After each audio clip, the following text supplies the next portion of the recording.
Assalamualaikum warahmatullahi wabarakatuh. Perkenalkan, nama saya Sumi Astuti dari kelas 6 PAIG, NIM 19174022260, akan menjawab pertanyaan ujian akhir semester mata kuliah Integrasi Agama dan Sains yang diampu oleh Bapak Dr. Muhammad Nur Halim, MPD. Untuk pertanyaan yang pertama, bagaimana cara membelajarkan materi akidah yang integratif kepada siswa dengan tema iman kepada malaikat? Pada materi akidah tersebut dapat diintegrasikan dengan materi sains tentang tanda-tanda kematian seseorang. Tanda-tanda tersebut diantaranya, yang pertama, sering tidur. Seseorang yang akan mengalami kematian, metabolisme tubuhnya akan menurun, sehingga orang tersebut akan mudah lelah dan akan sering tidur. Yang kedua, tidak terlalu banyak makan dan minum.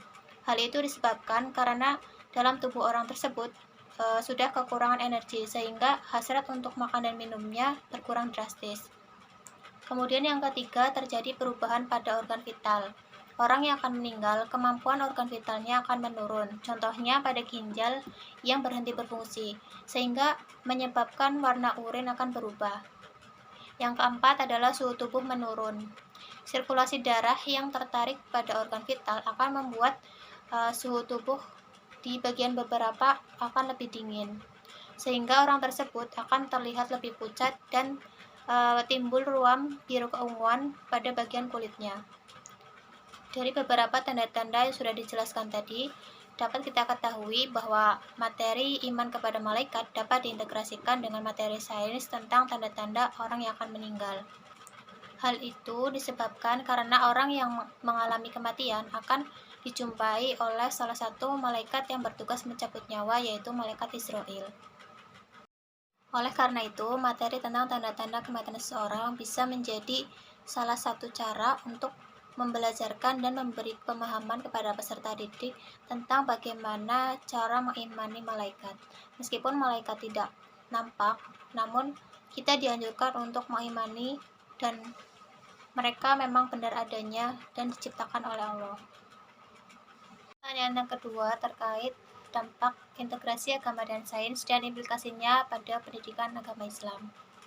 Pendidikan Islam harus memiliki kaitan erat dengan dimensi praktis sosial, karena senantiasa memiliki dampak sosial dan dituntut untuk responsif terhadap realitas sosial, sehingga tidak terbatas pada lingkup pemikiran teoritis konseptual saja.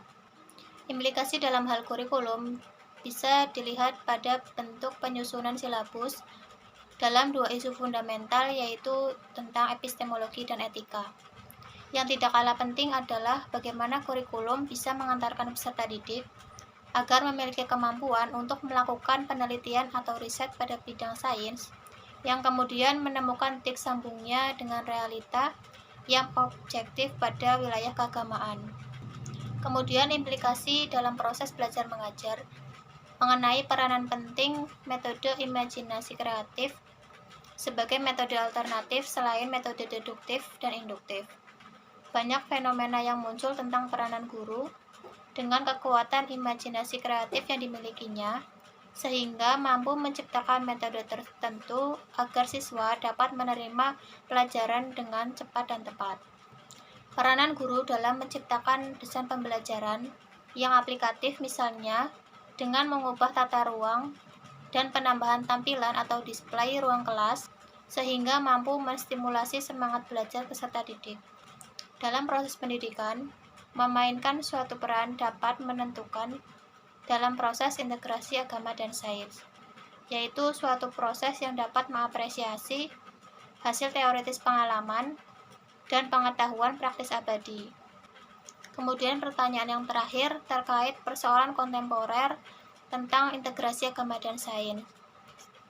Salah satunya adalah kesenjangan iman dan daya pikir antara ilmu pengetahuan yang bersumber dari nilai tauhid dan yang asalnya murni dari upaya manusia. Hal tersebut menimbulkan perpecahan pada kepribadian manusia yang terakumulasi dalam sikap yang berseberangan. Langkah solusinya adalah seseorang harus mampu menyeimbangkan antara agama dan sains, karena kedua hal tersebut memiliki keterkaitan satu sama lain. Agama diperkuat dengan adanya ilmu sains dan begitu pula sebaliknya.